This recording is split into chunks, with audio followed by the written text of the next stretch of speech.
আসসালামু আলাইকুম। তো আমরা আমাদের নিয়মিত ফিজিক্স লেকচারের আজকে আমাদের নতুন টপিক নিয়ে এসেছি। তো আমাদের আজকের আলোচনার টপিক হচ্ছে আমাদের যে তাপগতিবিদ্যার দুইটা সূত্র, একটা হচ্ছে তাপগতিবিদ্যার প্রথম সূত্র আর একটা হচ্ছে তাপগতিবিদ্যার দ্বিতীয় সূত্র। তো আমরা এই দুইটা সূত্র নিয়ে হচ্ছে আজকে আমরা ডিসকাস করব। তো এই দুইটা সূত্র নিয়ে ডিসকাস করার পূর্বে আমাদের হচ্ছে কিছু রাশির সাথে পরিচয় হইতে হবে, যে রাশিগুলো হচ্ছে কি আমাদের এই দুইটা সূত্রের অ্যাপ্লিকেশন জানার জন্য আমাদের লাগবে। তো আমরা একটু এই দুইটা আমাদের কয়েকটা রাশি সম্পর্কে আমরা একটু জেনে নিই। এখানে খেয়াল করি, প্রথমে বলছে আমাদেরকে সিস্টেম। তো সিস্টেম বলতে আসলে কি বোঝায়? সিস্টেম বলতে বেসিক্যালি বোঝায় হচ্ছে, সাপোজ আমরা ধরে নিই যে এটা হচ্ছে কি, এটা একটা সিলিন্ডার। ওকে, এটা একটা সিলিন্ডার, এটা মুখ বন্ধ অবস্থায় আছে। তো এখানে আমাদের হচ্ছে কার্বন ডাই অক্সাইড গ্যাস আছে। তো আমরা এই সিলিন্ডারটাকে আমরা একটা সিস্টেম বলতে পারি, বা আমরা আরেকটা সিস্টেম আনতে পারি এখানে। সেটা হচ্ছে যদি আমরা এটাকে একটা বেলুন ধরি, ওকে, এটাকে আমরা একটা বেলুন ধরি, এই বেলুনের মধ্যে কি আছে? কিছু গ্যাস আছে। তো আমরা এই বেলুনটাকে আমরা সিস্টেম বলতে পারি। তাহলে আমাদের সিস্টেম এতটুকু গেল। তারপর হচ্ছে আমাদের পরিপার্শ্ব। এখন একটু খেয়াল করি, আমাদের এই যে বেলুন, তো বেলুনটার আশেপাশে কি থাকে? বায়ু থাকে না?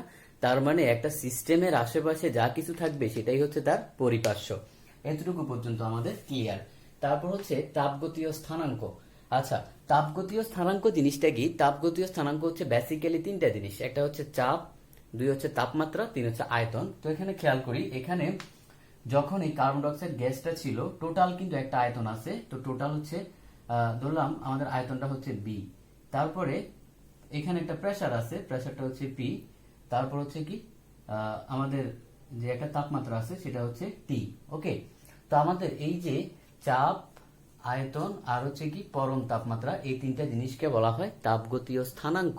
মানে স্থানাঙ্ক বলতে কোনো একটা সিস্টেমে কি কি চেঞ্জ হচ্ছে সেটা এই তিনটা রাশি দিয়ে বোঝা যাবে। অর্থাৎ তাপের চেঞ্জ হচ্ছে নাকি আয়তনের চেঞ্জ হচ্ছে নাকি চাপের চেঞ্জ হচ্ছে, এটা আমরা এই তিনটা রাশি দিয়ে বুঝতে পারবো। এগুলাকে বলা হয় তাপগতীয় স্থানাঙ্ক।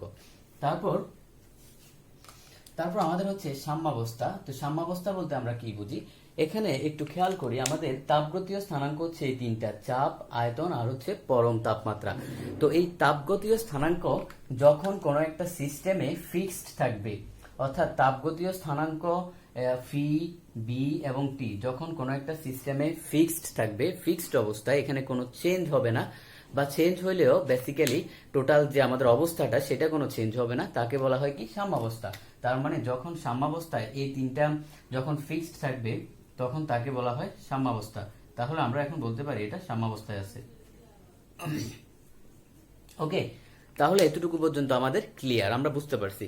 তারপর তাপগতীয় প্রক্রিয়াটা কি? তাপগতীয় প্রক্রিয়াটা হচ্ছে, এখানে একটু খেয়াল করো, এখানে দেখো এই যে গ্যাস আছে, তারপর হচ্ছে কি এখানে তাপ, চাপ এবং আয়তন আয়তন আছে। তো এখানে বেসিক্যালি কিন্তু একটা প্রক্রিয়ার মাধ্যমে কিন্তু একটা এরা আছে। তো এই জিনিসটাকে মূলত এই সব কিছুকে মিলে একসাথে বলা হচ্ছে তোমার তাপগতীয় প্রক্রিয়া। মানে যেহেতু এখানে গ্যাসগুলো আছে, এখানে তোমার অবশ্যই তোমার দেখা যায় নর্মাল কার্বন ডাইঅক্সাইড আছে, যদি অন্য কোনো গ্যাস থাকতো তাহলে বিক্রিয়া হতো। তো এই যে সিস্টেমের মধ্যে যে প্রসেসটা হচ্ছে, প্রসেসিং, সেটাই হচ্ছে তাপগতীয় প্রক্রিয়া।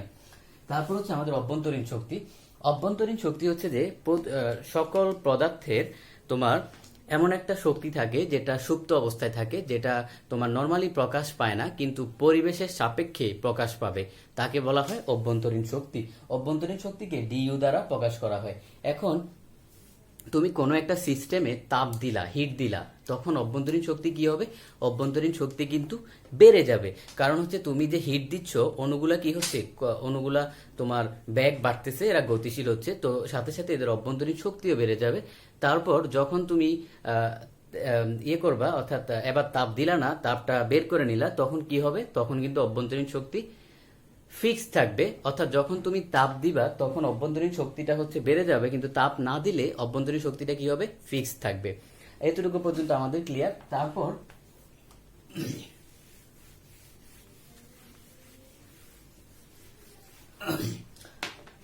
আমরা আলোচনা করব হচ্ছে তাপগতিবিদ্যার প্রথম সূত্র নিয়ে। আমাদের এখানে অনেক কিছু বেসিক জিনিসপাতি আছে আমাদের জানতে হবে, তো এগুলো একটু খেয়াল করি।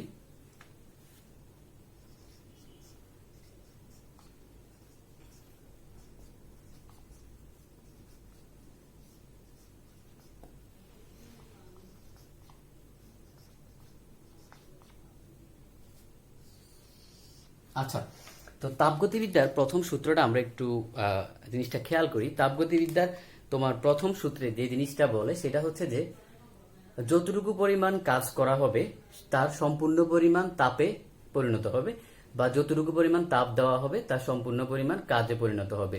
তো তাপগতিবিদ্যার প্রথম সূত্রটা প্রদান করে হচ্ছে বিজ্ঞানী জুল। তো এখানে খেয়াল করো, তাহলে সূত্রটা দিছে কে? সূত্রটা দিছে হচ্ছে জুল। তো কে বলা হয় জুলের তাপীয় সূত্র। ওকে, আচ্ছা।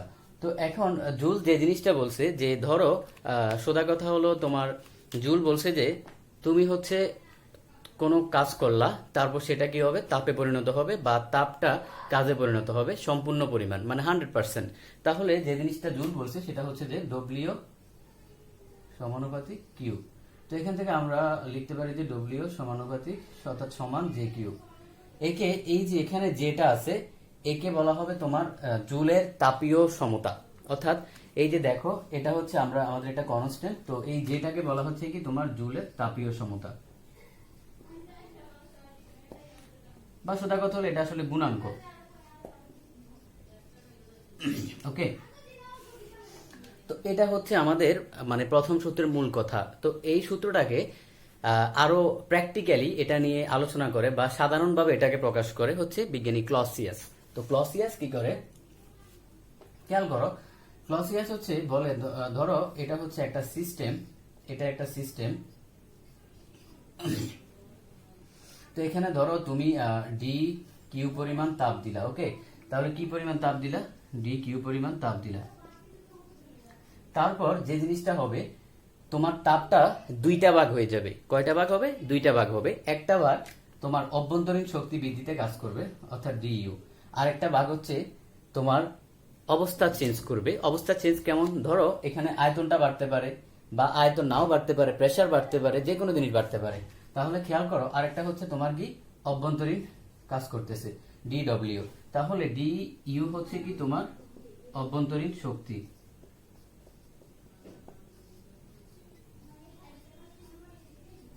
তারপর ডিডব্লিউ হচ্ছে তোমার বাহ্যিক কাজ।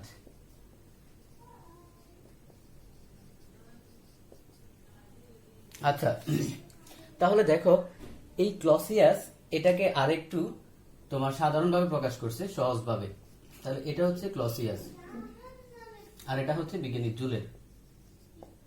তো খেয়াল করো কি করছে, সে বলছে যে যদি তাপ দেওয়া হয় তাহলে কি হবে তোমার কিছু অংশ অভ্যন্তরীণ শক্তি বৃদ্ধি করবে আর কিছু অংশ তোমার কাজে পরিণত হবে।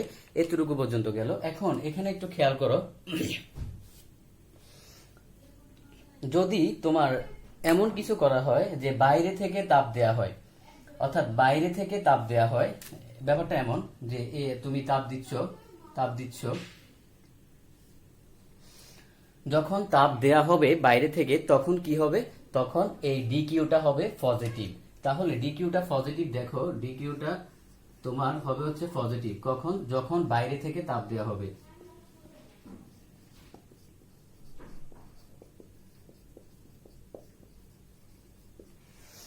তারপর যখন তোমার বাইরে থেকে তাপ দেওয়া হবে না, সোজা কথা হলো সিস্টেম তাপ হারাচ্ছে, তখন কি হবে?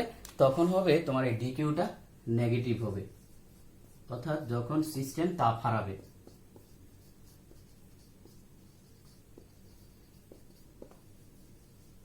ওকে, এতটুকু পর্যন্ত আশা করি সবাই ক্লিয়ার। তারপর খেয়াল করো, তারপর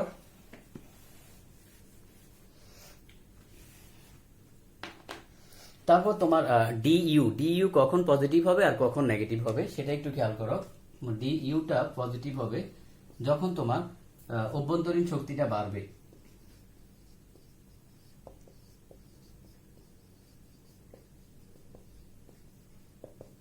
ওকে, তারপর ডিইউটা কখন নেগেটিভ হবে? যখন অভ্যন্তরীণ শক্তিটা কমবে। ঠিক আছে, তো এতটুকু পর্যন্ত আশা করি সবাই ক্লিয়ার। এখন ডিডব্লিউ কখন পজিটিভ হবে কখন নেগেটিভ হবে সেটা একটু আমরা দেখব। তো এখানে একটু খেয়াল করি, আমরা সিস্টেমটা মুছে ফেললাম, তাহলে দেখো ডিডব্লিউ কখন পজিটিভ হবে? নরমালি আমরা কি আশা করি, আমরা আশা করি যে সিস্টেম পরিবেশের উপর কাজ করবে, ব্যাপারটা এমন। মানে তোমার তো তুমি একটা ফ্যাক্টরি থেকে কি কি আশা করো, প্রোডাক্ট আশা করো, তো ব্যাপারটা এমন, আমরা আশা করি যে সিস্টেমটা পরিবেশের উপর কাজ করবে। তো যখন সিস্টেমটা পরিবেশের উপর কাজ করবে তখন হচ্ছে ডিডাব্লিউ পজিটিভ।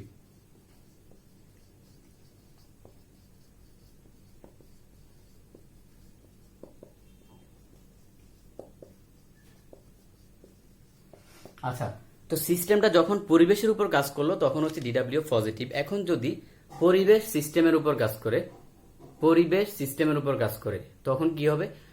তাহলে হবে নেগেটিভ। তাহলে ডিডাব্লিউটা নেগেটিভ যখন পরিবেশ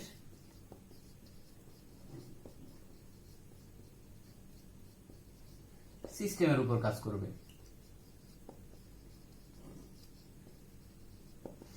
ওকে, তাহলে এই জিনিসগুলা একটু খেয়াল করো। আমি আরেকবার বলি, যখন তোমার অভ্যন্তরীণ শক্তিটা বাড়বে তখন হবে ডিইউ পজিটিভ, যখন অভ্যন্তরীণ শক্তি কমবে তখন হবে নেগেটিভ। তারপর ধরো আমরা যখন সিস্টেমে তাপ দিব তখন তোমার এই যে ডি কিউর পরিমাণ হবে পজিটিভ যখন তাপ দেবো, আর যখন সিস্টেমটা তাপ হারাবে তখন হবে নেগেটিভ। তারপর ডিডাব্লিউ পজিটিভ কখন হবে? যখন সিস্টেমটা পরিবেশের উপর কাজ করবে তখন ডিডাব্লিউ হবে পজিটিভ, আর যখন পরিবেশটা সিস্টেমের উপর কাজ করবে তখন ডিডাব্লিউ হবে নেগেটিভ। তো এখান থেকে আমরা আমাদের এই যে তাপগতিবিদ্যার প্রথম সূত্রের কয়েকটা গুরুত্বপূর্ণ জিনিস জানবো, বা সোজা কথা তাৎপর্য টাইপের কিছু জিনিস জানবো। তো আমরা একটু খেয়াল করি।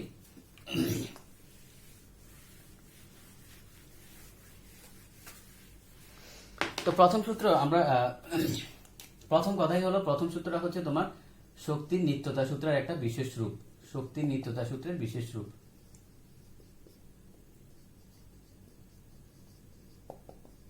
আচ্ছা, তো প্রথম সূত্রটা হচ্ছে তোমার শক্তির নিত্যতা সূত্রের একটা বিশেষ রূপ। প্রথম সূত্র বলে কি, তুমি যেই পরিমাণ কাজ করবা মানে সেই পরিমাণ তাপ পাবা, আবার যেই পরিমাণ তাপ পাবা সেই একই পরিমাণ কাজ করবা। তাহলে 2 নম্বর পয়েন্টটা হচ্ছে তোমার প্রথম সূত্র বলতেছে যে আমাদের ডব্লিউ সমানুপাতিক কিউ, অথবা কিউ সমানুপাতিক ডব্লিউ, অর্থাৎ যেই পরিমাণ তুমি কাজ করবা সে একই পরিমাণ তাপ পাবা, আর যেই পরিমাণ তুমি তাপ দিবা সে একই পরিমাণ কি করবা? কাজ করবা। তারপরে তো আমাদের এই যে প্রথম সূত্রটা শক্তি নিত্যতা সূত্রের একটা বিশেষ রূপ। প্রথম সূত্র থেকে দেখো আমরা নতুন কি একটা জিনিস জানতেছি, সেটা হচ্ছে অভ্যন্তরীণ শক্তি নিয়ে কিন্তু আমরা জানতেছি। ঠিক আছে, অভ্যন্তরীণ শক্তি নিয়ে জানতেছি। তো আমাদের প্রথম সূত্র মূলত এই জিনিসগুলো নিয়ে আলোচনা করে। তো এখানে খেয়াল করো, এখানে তোমার কিছু ত্রুটি আছে। ত্রুটিগুলা কি? জুল বলছে যে যেই পরিমাণ কাজ করা হবে সে একই পরিমাণ তোমার মানে তাপ পাবা, বা যে একই পরিমাণ তাপ পাবা সে একই পরিমাণ কাজ করবে। এখানেই হচ্ছে ঝামেলাটা। নর্মালি আমরা জানি কি, আমরা জানি হচ্ছে যে কোনো কিছু থেকে 100% প্রোডাক্ট মানে প্রোডাক্টিবিলিটি 100% সম্ভব না। তো এখানে হচ্ছে ঝামেলাটা। তার মানে আরেকটু খেয়াল করো, এই তাপগতিবিদ্যার প্রথম সূত্র বলতেছে, ধরো এটা হচ্ছে একটা উষ্ণ বস্তু আর এটা হচ্ছে একটা শীতল বস্তু। ধরো তো উষ্ণ বস্তু থেকে মানে এখানে ধরো এখানে আছে তোমার 40 ডিগ্রি সেলসিয়াস, এখানে আছে 11 ডিগ্রি -11 ডিগ্রি সেলসিয়াস। তো উষ্ণ বস্তু থেকে শীতল বস্তুতে শক্তির প্রবাহ হবে, এটা কিন্তু কমন। কিন্তু তাপগতিবিদ্যার প্রথম সূত্র বলতেছে যে শীতল বস্তু থেকে উষ্ণ বস্তুতে শক্তির প্রবাহ হবে, যেটা কখনোই সম্ভব না প্র্যাকটিক্যালি। তো এই সমস্যার সলিউশন দিচ্ছে হচ্ছে আমাদের তাপগতিবিদ্যার দ্বিতীয় সূত্র। তাহলে এই যে সমস্যাটা, এটা সলিউশন দিচ্ছে হচ্ছে কি আমাদের তাপগতিবিদ্যার দ্বিতীয় সূত্র। তাহলে তাপগতিবিদ্যার প্রথম সূত্রে সবকিছুই ঠিক ছিল, কিন্তু প্রথম সূত্রের যে 100% এফিসিয়েন্সি এটা কিন্তু ঠিক না। তো তাপগতিবিদ্যার দ্বিতীয় সূত্র নিয়ে আমরা একটু কথা বলবো।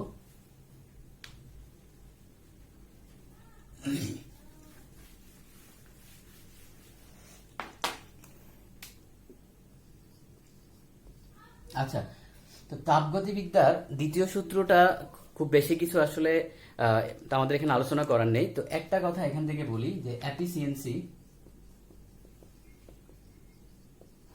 Efficiency can not be one. এটা দ্বারা আসলে কি বোঝায়? বইতে একটা লাইন আছে, ব্যাপারটা একটু খেয়াল করো। Efficiency can not be one দ্বারা বোঝাচ্ছে যে তোমার ধরো তুমি হচ্ছে যে পরিমাণ তাপ দিলা সেই একই পরিমাণ কাজ পাবা, এটা তাপগতিবিদ্যার প্রথম সূত্রে বলছে। তার মানে আমরা যদি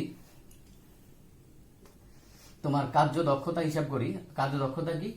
লব্য কার্যকর শক্তি ডিভাইডেড বাই মোট প্রদত্ত। তার মানে বলছে যে ধরো তুমি যা দিছো তাই পাবা, তাইলে কি হবে, উপরে নিচে সমান হবে, আলটিমেটলি 1 হবে। এখন তাপগতিবিদ্যার দ্বিতীয় সূত্র বলতেছে যে আসলে এটা তো কখনোই সম্ভব না, কারণ হচ্ছে efficiency can not be 1, efficiency কখনোই 1 হইতে পারবে না। অর্থাৎ তুমি যা দিবা কখনোই সেটা পাবা না। তার মানে সেটা যদি না পাও, উপরে যদি নিচেরটা থেকে উপরে কম থাকে, তাহলে কিন্তু তোমার ব্যাপারটা কি 1-এর কম আসবে। তাহলে দেখো এফিসিয়েন্সি কান্ট বি 1, এটা হচ্ছে তাপগতিবিদ্যার দ্বিতীয় সূত্রের মূল কথা।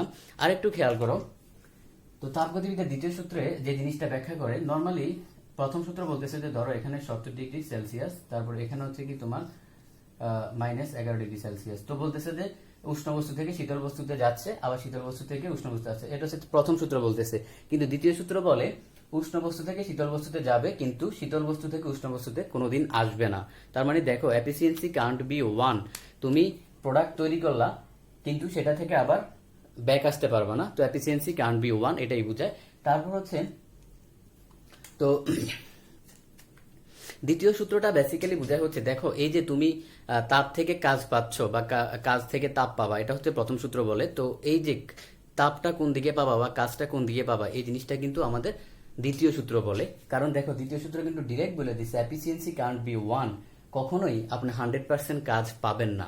তো আমাদের তাপগতিবিদ্যার দ্বিতীয় সূত্র বেসিক্যালি এতটুকুই। তো আমি আরেকটা, তো এখানে দুই একটা ইম্পর্টেন্ট এমসিকিউ, সেটা হচ্ছে কি তোমার এই যে তাপগতিবিদ্যার প্রথম সূত্র শক্তি সংরক্ষণশীলতার একটা বিশেষ রূপ, এটা পরীক্ষা আসে অনেক। তারপরে যে তাপগতীয় স্থানাঙ্ক 3টা, এগুলা পরীক্ষা আসে। তো মোটামুটি এতটুকু পর্যন্ত আমাদের তাপগতিবিদ্যার প্রথম দ্বিতীয় সূত্রের বেসিক ক্লাস। তারপর আমাদের পরবর্তী ক্লাসে আমরা সমষ্ণ রুদ্ধতাপীয় প্রক্রিয়া নিয়ে আলোচনা করব। এসে ভালো থাকো সবাই, ধন্যবাদ সবাইকে, আল্লাহ হাফিজ।